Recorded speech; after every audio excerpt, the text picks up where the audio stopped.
Dale Carnegie once said, "You can make more friends in 2 months by becoming interested in other people than you can in 2 years by trying to get other people interested in you."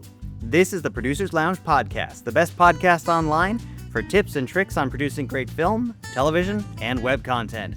Welcome back for Season 3, Episode 9, hosted and produced by GreaterAndGrander.com.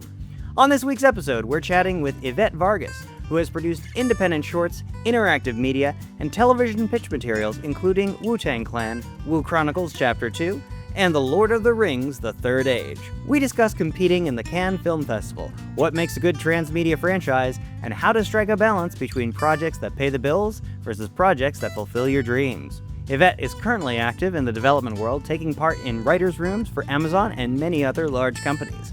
Here now is my conversation with Evette Vargas. What would you like? Do you want a coffee or? Iced coffee would be. Yes, what? coffee. Yeah. Ice. I would love a decaf. Yes, with the almond milk. With almond milk. Yeah, that'd be great. Briefly, maybe out of almond milk. Do you have? Oh, okay. I'll do that. Yeah, thank you. Okay, you want drink? I'll just stick with ice water. Just the ice water. Okay. Yes, thank you. Amazing. Yeah, that is a great jacket. Thank you. I got it in Cannes, actually. Oh, in Cannes? Yes, I got it in Cannes. I don't know if we had I don't know if I had a chance to even mention to you, but my proof of concept short film ended up winning the audience award in Cannes. Holy shoot! Yeah. Congratulations. Thank you. Yeah, it was a moment. It was a moment, a pretty big moment. Yeah, it was incredible. That is yeah. fantastic. Yeah. How did that? So I gotta ask, because I've never been. I mean, I've been to Cannes, but I still haven't competed in anything. Sure.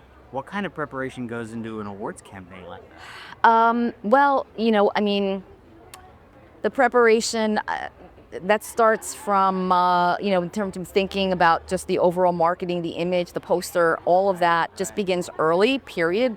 I think personally, it's interesting because I'm working on 2 feature films right now, and I've been working on the posters for those. Oh, no. Conceptual, the conceptual look, because you have to have that in your mind. So I just think all of that starts super early, and then excellent. Thank you. Excellent. Thank you so much. Appreciate it. Yes. I didn't realize. No, it's fine. Yeah, okay. Than't you. And it should be by just a couple of minutes. Okay. Awesome. Thank you. So I just think that, you need to start that as soon as humanly possible, number 1. And then number 2, in terms of Cannes, so the whole thing is about letting us, amplification, right? Letting as many people know as humanly possible, first of all, that you're going, that your film is in competition, and that, and then asking, are you there? Let's meet up, all of that.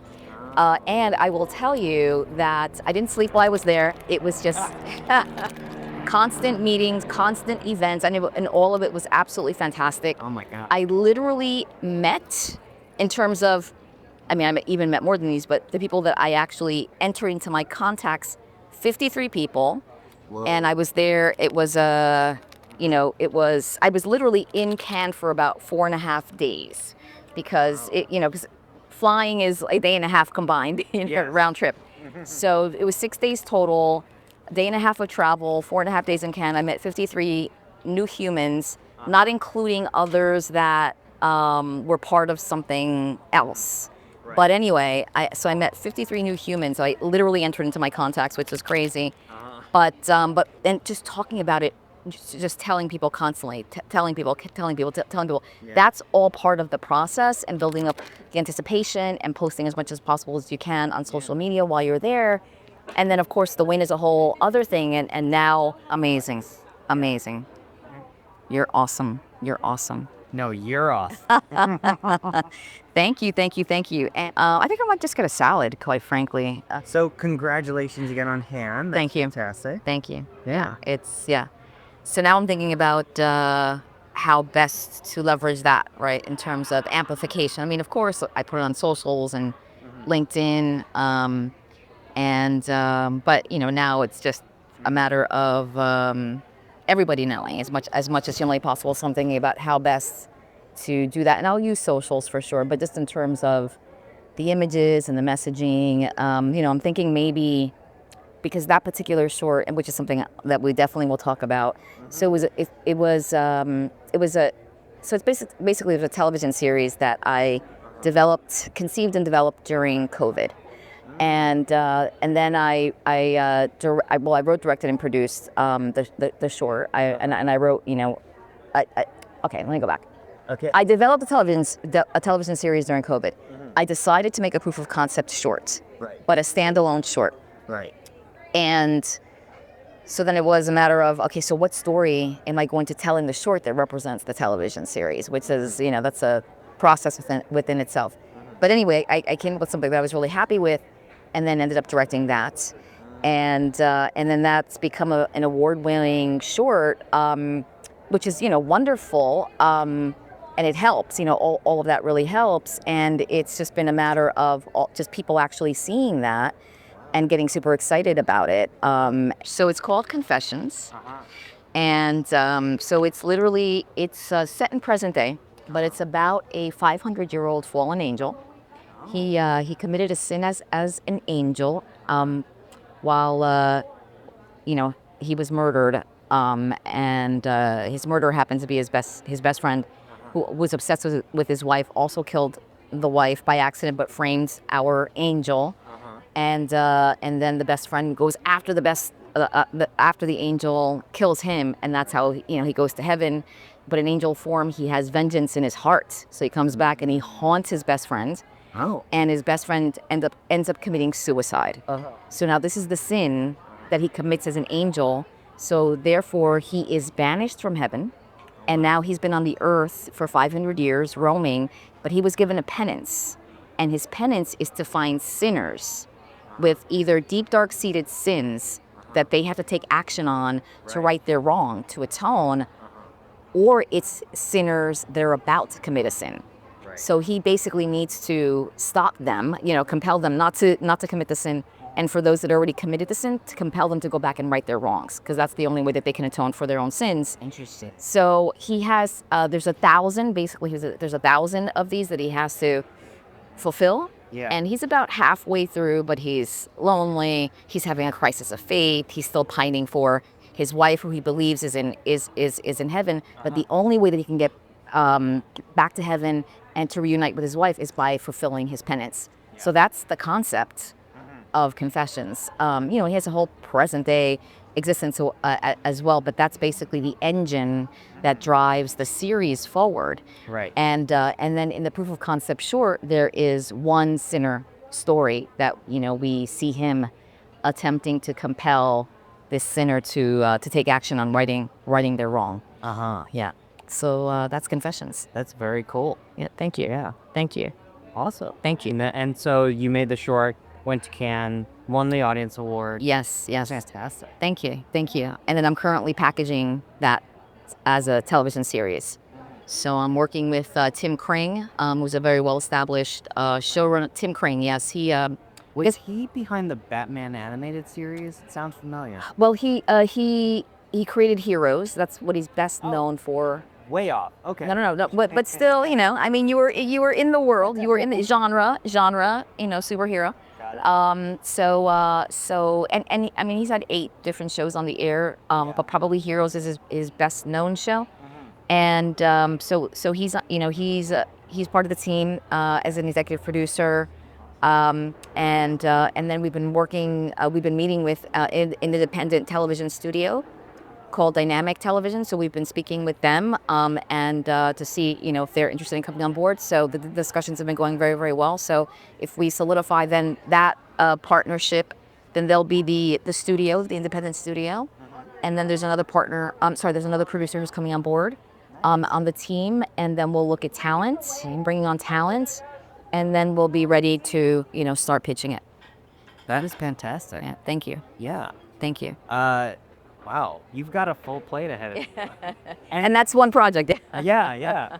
And you originally got started in video games and multimedia games, right? Video games, multi-platform storytelling. Yeah, I'm from New York originally. Yeah. And I grew up drawing, painting, and writing. And I went to art school first. Yeah. Can I ask, did you grow up in one of the boroughs or in upstate? I was born in the Bronx. Nice. Yeah. Yep. Okay. Born in the Bronx. My family we ended up moving to a New Jersey suburb years, some years later, but yeah, Bronx origins. Although my parents my grandparents, they immigrated from Puerto Rico to New York, to the Bronx.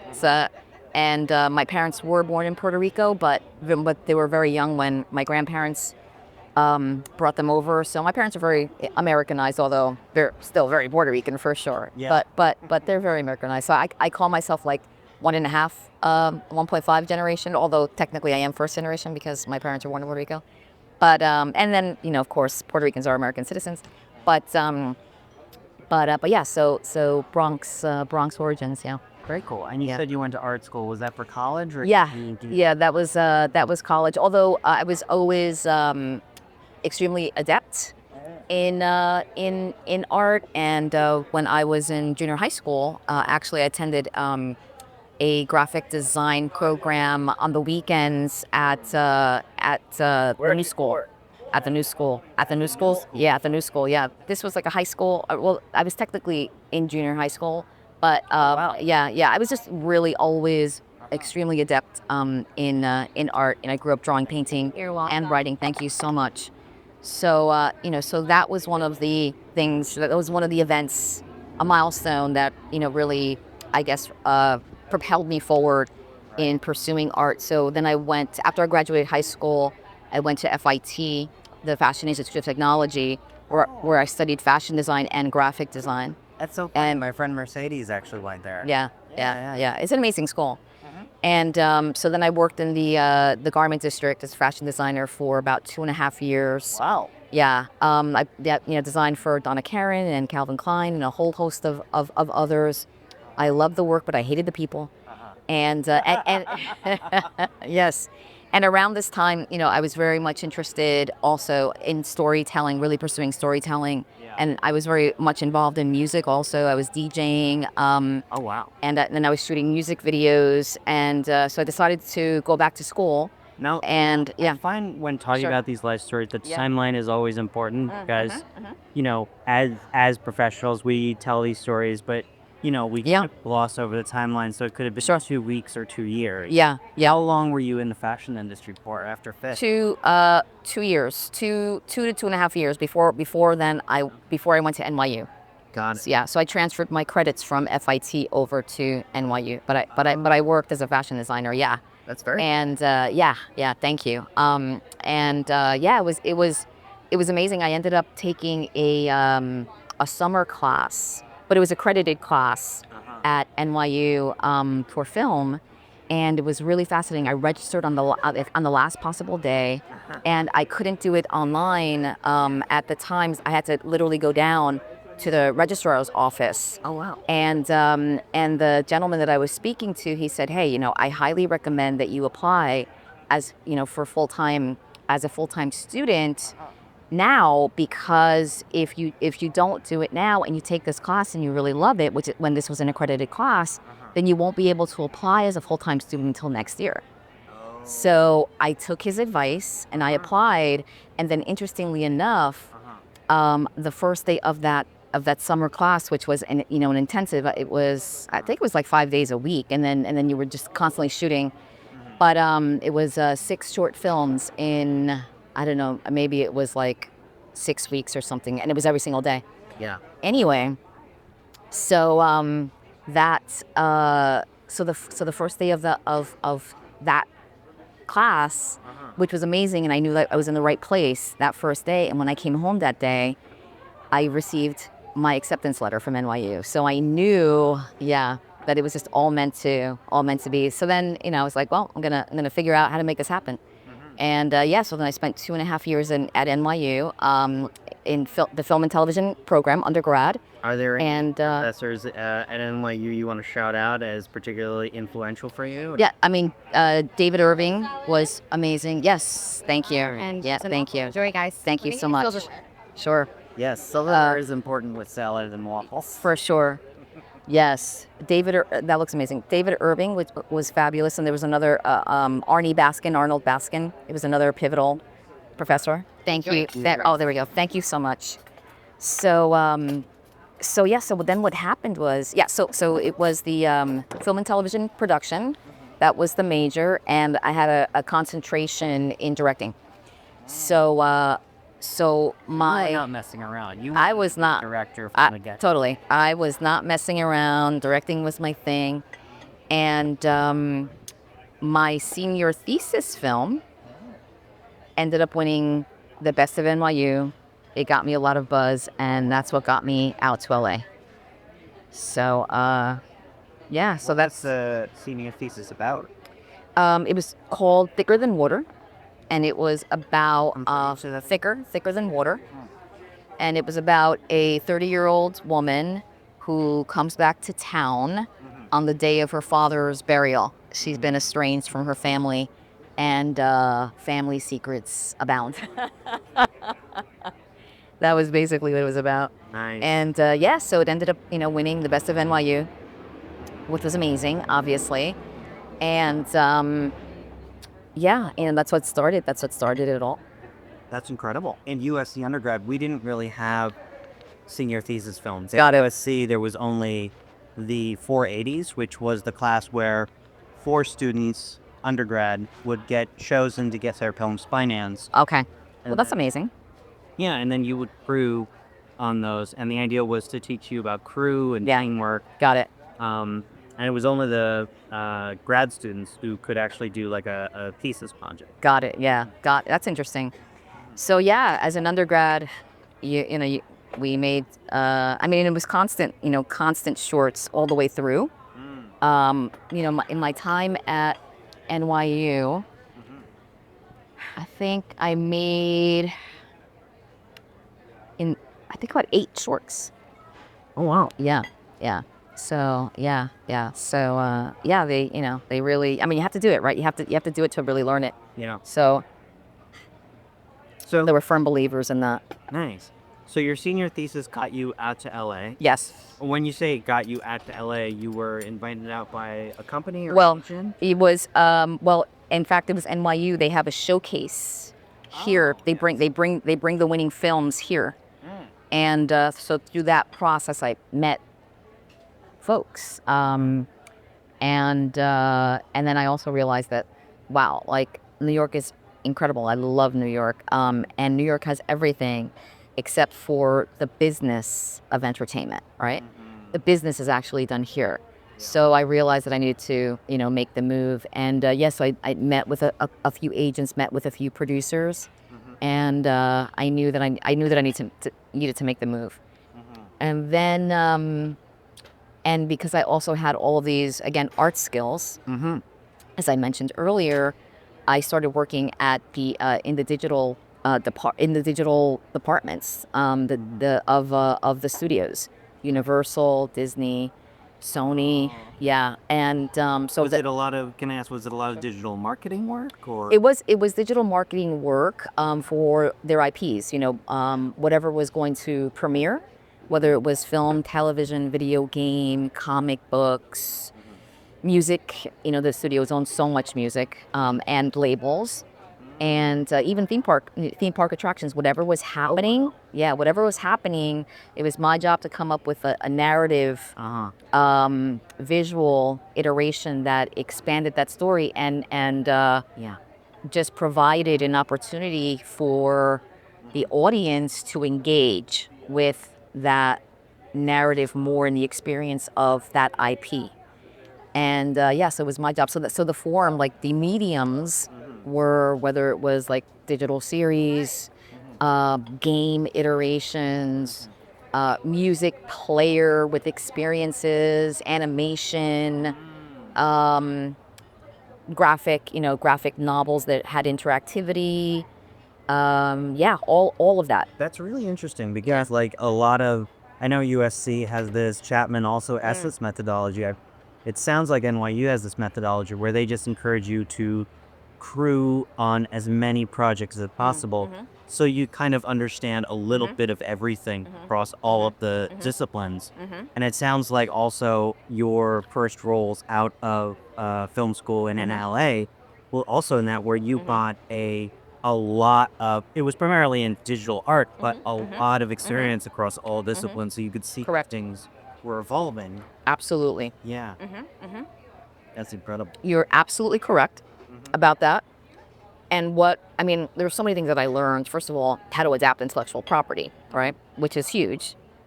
But also adapt intellectual property into various mediums, because every medium, as you just pointed out, Rich, quite astutely, every medium has its own set of rules and how it works. And if you're going to produce something that is exceptional on a particular medium, with podcast, right, included, then you have to understand the rules of that medium, so that therefore you can create something that's great, that's going to be better and be just an exceptional piece of content on its own, because it's made for that medium specifically. Yes. So that was one of the greatest things that I learned, was the different rules of various different mediums that I was working in. Yeah. And one of the things that I think I will definitely include a link in the show notes, but one of the greatest things that I found online was actually, I think it was a stereo conversation you had with a transmedia expert. Oh. Someone who had developed like the Pirates of the Caribbean franchise mythology. And you just talked with him for an hour and a half about just how to develop things specifically across transmedia for a specific genre and a specific medium. Yeah, absolutely. And so then what happened while I was working in those digital apartments and freelancing all over town, because, I have the New York hustle. I work 25/7. So, freelancing, I was being referred also all over town, because I was, and even still, one of the few people that really know how to do that, in a way that works, quite frankly, because you have to build it properly from inception. Because if you're going to scale, like, just going back to Lucas with what he did with Star Wars, obviously he premiered that intellectual property with Episode 4. Yes. But he had done all of the development work in terms, like, he knew what that world was, he knew what that conflict was, he knew how it worked. And all of that mythology before Episode 4 was built in. And obviously when you watch that film, you knew that there were more stories to be told, within that world, and also in different time periods, because they talk so much about the mythology, the past mythology. And you know what? And if there's that much of a depth of past, there's certainly going to be that much depth of opportunity for future stories. So, like, he did that well, because he did the development work, and the development work in the world, right? Because now we see every iteration of Star Wars, it's the Star Wars world. Yeah. And unlimited stories that are told within that world, with an unlimited amount of characters, right? We see that. Yes. So that's what you have to have in mind when you're developing your intellectual property, regardless of genre, by the way, regardless of genre. And it's just really a matter of establishing a world that has a mythology, and whatever story you're currently telling, that the present existence of that world and those characters that they're living in that present existence, that they are affected by the past. Yeah. So that's what's really important. Again, regardless of genre, it doesn't matter. If you do that well, and with the complication, the conflict, and the theme has to be big enough that then you can scale. So if you do that properly, then with success, obviously you have to have success, then you can grow it. And I think a lot of people make the mistake that you can only do that kind of conversion with the more speculative genres, sci-fi, fantasy, horror. Huge mistake, yeah. Yeah. But Bridgerton turned into a multi-series, multimedia interactive franchise. Yeah, exactly. Yeah, exactly. And because it's the Bridgerton world. Yes. And with an unlimited amount of stories that can be told within that world. And that's basically, most creators are not thinking that way. And then therefore, when they have success, now they have to backtrack a bit. Yeah. And this is the thing, unfortunately, with whatever it's the next iteration. I mean, look, if they're just going in a linear fashion, okay, it's not always going to work, but okay. But if you realize, it's like, oh wow, like, I actually didn't establish the world as as deep enough as I could have, and now I need to do that work. So whatever it is that you are now ideating, that it has to pass the smell test, the sniff test, because the fans will know instantly. Yeah. And that's the problem if you don't do the work initially. Yeah. Hence, The Amazing Spider-Man 2, which kind of crumbled under the weight of them trying to do too much work in one movie. Right. So when you were doing digital marketing for the studios, Yep. at one point did you like, okay, I need to be a master or mistress of my own destiny, and actually start making stuff and developing stuff? Like, or was that always something going on in the back there? It was always something going on, and that really started because I grew up drawing and painting and then writing. For me, the process of creating art was always making something, and there was a tangible result at the end. I could show what I made. So I was always ideating and developing, but with while I was working on all of those digital campaigns and just creating all of that work, what happened was that I was so engulfed in the client work, because then eventually what happened was that I started my own digital media production company with my boyfriend at the time, who's now my husband. And yeah, thank you. And we built up that company very, very successfully, and now the studios and production companies and musical artists and actors, they became clients. Video game companies, they became clients of our company, and we were creating those digital experiences again for IP. But what happened was, although I was still like attempting to work on my own stuff, but I just got so busy with building up the company and the client work, which I loved, but I just didn't have time to tell my own stories anymore. Right. So, and this was around 2006, 2007 was when I knew that I really needed to make a change. And so I decided to go back to school because, first of all, television had also reached a whole other level of what was possible in terms of telling stories. And I really wanted to study long-form television, and I needed to remove myself from, being the face of my company and just constantly working, again, which I loved, but I just didn't have time. I didn't have time for anything else. So I decided to go back to school, and I ended up, I went to grad school. I went to UCLA. Don't hold it against me. Don't hold it against me.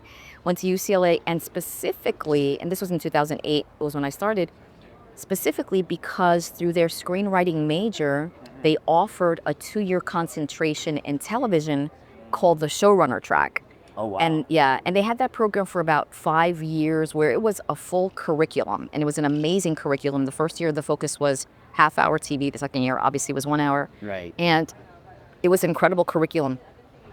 So I did that, and I developed a lot of material, as well as, of course, still taking the screenwriting classes because I had to fulfill all of that. Yeah. And before I graduated, which was in 2012, my undergrad, NYU Tisch, they have a thriving alumni out here. Thriving. I mean, and they have events. They have a whole office here also. Yeah. And so they have their own programs, etc. So every year they have their own digital series lab, the way that Sundance has their digital programs. Right. So, anyway, so this was for alumni. And to make a long story short, it was like a 6-month commitment where you needed to produce 3 episodes of a web series. So I was selected for that. And I ended up winning that competition. Nice. Thank you. And it was a sci-fi action thriller starring Henry Rollins. And wow. Yeah.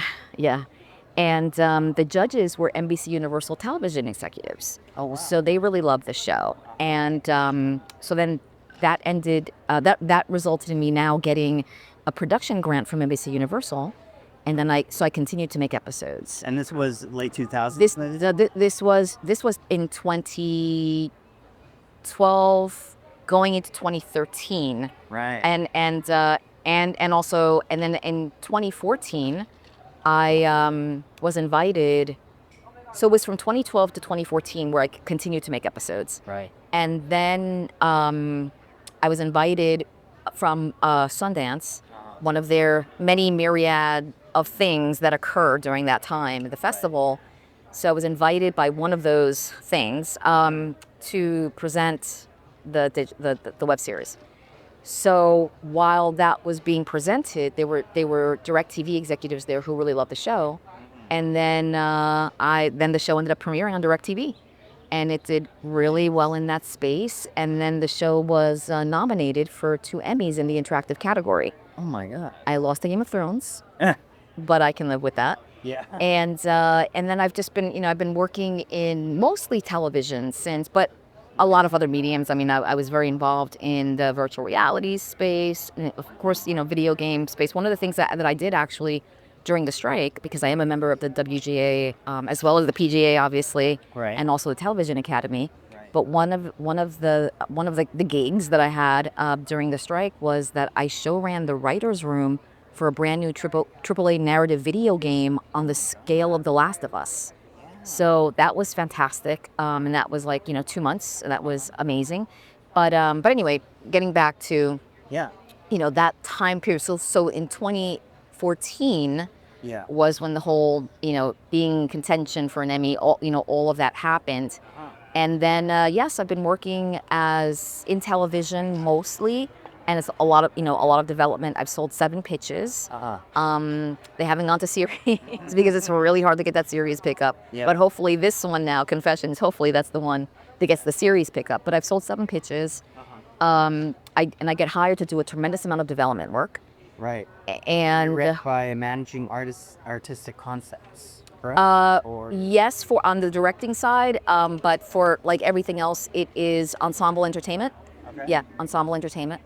So do a lot of development work. Actually, before I went to Cannes, I was in a development mini room, developing a show that was being pitched to Amazon. Yeah. So, Amazon had bought the show, but now this was like the incubation of the show. So those ideas were being presented to Amazon. So that was, so that was great. And then also as a result of the strike and the strikes, my best friend who I met at UCLA, Ricardo, he was also in the TV, the television track. So, and we just bonded from day one, and we had always plans of building our own empire. Nice. So I basically turned to Ricardo and I said, you know what? This is the time. This is the time for us to build that empire, to build our own pipeline. Right. So we launched our company at the beginning of this year, Indigo Rain Films, and it's been going really well. And we're currently working on 2 feature films plus the Confessions television series. Right. So one. So when you say pipeline, do you mean technical pipeline or do you mean like development pipeline? Development through production, through marketing, through distribution. Right. Yeah. All in one job. All in one. One of the things that I was really focused on during the pandemic was making establishing relationships on the distribution side, and I did that quite a bit, and really learning how that works, and also just in terms of specifics of marketing in this new age, like what works, especially when if you don't have all the money to throw at the wall for whatever sticks, because let's face it, like that just isn't feasible. It's so damn expensive. So how can you really market and build, really build, amplify, and build a fan base and following. So I really, leaned into that and made just tons of relationships in all of those areas. So we have brought that into the company, Indigo Rain Films. So we basically work. It's 3 different aspects of the company, 3 lanes, I would say. So the first one is production services, straight up production services. Every service under the sun, whether you need budgeting, casting, obviously writing, directing, producing, development, marketing, distribution. All of that, and we help with financing also, and then so that's one lane, production services. The second lane is a client has client has a project and they don't know how to get it to the next level, right? So they come to us, whether it's a producer or not even necessarily they don't know, but they need help. I would say that actually more. They need help getting it to the next, just getting it, making it, whatever the case may be. So so it's either a producer with a project, or it could be an actor. Anyone that has a project. So that's the second lane, and our first project actually came through that lane. So that's one of the feature films that we're working on, and it's phenomenal. So Ricardo and I are currently working on the screenplay for that. Thank you very much. Working on the screenplay for that, and then we'll go into production on that. And then the third lane is our own slate. So we have our own slate, obviously. So doing everything there: development, writing, pitching, packaging, financing, etc. So those are the three lanes in terms of how we operate. And in this time, Rich, I work with Old Hollywood every day, but we also need to build our own pipeline. Yeah. Yeah. So let me ask then. Yeah. In looking at my own experience, like especially with working with Old Hollywood, you mentioned earlier that you hustle 24/7. And I think a lot of the things that film schools don't teach, in some ways because they can't teach, is how to specifically schmooze, network, and get to the top of the pile within Old Hollywood so that you can be seen as a viable showrunner or head writer. Yes. And when you're actually looking at that kind of work, what is the process that you use to kind of, keep yourself visible with Old Hollywood? I've heard a lot of different advice, including like, remember birthdays and anniversaries and send cards to people on those. But I don't know, maybe it's just me, but if I get an email from somebody wishing me a happy birthday and it's not on Facebook, I kind of get weirded out. Like, why do you know my birthday? Right, kind of right. thing. Yeah. But, so with that being said, what is your strategy for approaching these? Is there is there a certain time of the year in preparation for pilot season? Is there a certain method that you'll reach out with? Leave the list here whenever you're ready, but take your time. I'll get some more water for you. No. Thanks so much. Absolutely. Great question. And I think you have to always be on that game. You just never know when you're going to meet someone that could be pivotal. But what is key is that whomever you meet, that you have to go with an open hand in terms of how can I help you? Because when you're coming at people, instead of asking what you want them to do for you, if you are literally offering to help them, or if you can provide some kind of solution and from a real place, so that I think certainly the intention for me always is to make a real human connection, and it has to be that, and you have to foster these relationships. So it's a constant always. If you remember someone's birthday, hey, I think that's fine. It's just a matter of how you reach out, but I think it's so much more than that. I think it's offering a solution and offering a solution, right? That people always need solutions. So if you're that person where you can support them in some way, how can I help you? How can I help you? Which, how many times do people really ask that, right? Sometimes they do, and I love it. But how can I help you? I think that goes a really long way. And it needs to be genuine. It just needs to be genuine. And then you have to really deliver on that, really deliver on that. Yeah. And so that's where it begins. And then in terms of, being very intentional, like, if you have a project and you really want to get to this specific person, then figure out how you can best get to that person that isn't scary, right? Do you have mutual, and most of the time, I always think that we're just like 1 or 2 degrees away from who we want to get to. I think we're super, super close. If you live in LA, I think you're super close to who you want to get to. And so how can you best do that? What kind of introduction, recommendation can you get? The referral, critical, right? The referral is critical. And then when you do meet with them, be able to, of course, tell your story, in a way that is different, unique, like what's really unique and different about you, make sure that that's coming forth. And also what your intentions are, right? Where you're going. And then again, how can I support you? Always, always, always really, really critical. So, I think you need to be strategic with a great sense of genuineness. Like it needs to be genuine. And that's what I think makes all the difference in the world. And then that's how you develop fans of yours, because you're also supporting them and it's real and it's genuine. And I think I just think that then you continue to build on that. Yeah. The thing that I really love about that answer is it goes back to like the basics. And by the basics, I mean Dale Carnegie's book, How to Win Friends and Influence People, which was written over 100 years ago. Amazing. Yeah. And so it totally falls in that kind of realm of life. Yeah. Just make sure that you can provide a solution and help people without necessarily thinking about helping yourself. Always. And only goodness comes from that. Yeah. Yeah. And then once the relationship is fostered, and you're having now just real conversation with someone that you've gotten to know, pretty well, then you can tell them what you need, what you're working on, what you need to get to the next step. And by the way, you definitely always be telling people what you're working on and what you need. Not that you're asking them to help, but they may be able to provide advice that unlocks doors, opportunities, etc. Yeah. So, yeah.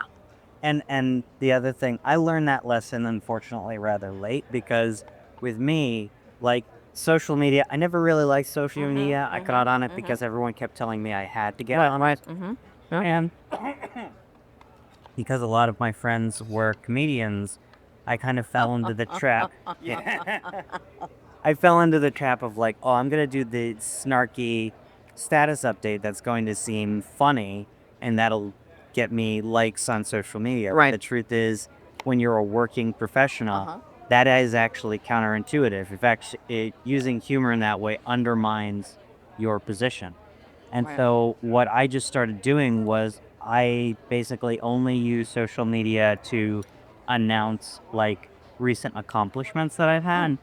And I've gone from posting on social media once a day to like once or twice a month.